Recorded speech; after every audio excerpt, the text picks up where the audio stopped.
ولكن أيضا يطالبون بحقهم في التنمية، لأن المغرب الذي ورثناه على اليوتي لا يزال مستمرا، لأن المغرب الذي ورثناه على اليوتي لا يزال مستمرا. أنا قلت لكم إكس لي با حنا كاع ما طلعنا على داك الشيء الخبايا ديال الأمور، لأن المستعمر ملي مشى راه ما كانش باغي يمشي، راه ما مشى حتى خلى الركيز ديالو هنا موجوده والناس اللي غتدافع عليه ومصالحه كلها محفوظه.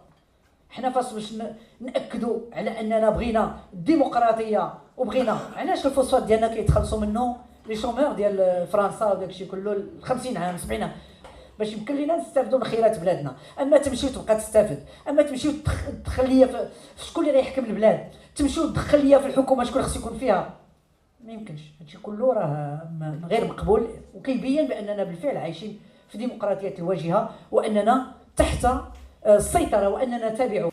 صحراء مغربيه، وهذا العالم المتغطرس يعرف بأنها مغربية، وكان دوما يعرف بأنها مغربية، ولكنه حرص على أن يبقى هناك نزاع كي يجر الخيوط كيفما يشاء، حتى نبيع له الفوسفات بالثمن الذي يريد، وحتى نعطيه 50% من الشراكة في الفوسفات، لما لا، وحتى يستغل خيراتنا الباطنية يأخذ 80% وحنا 20%.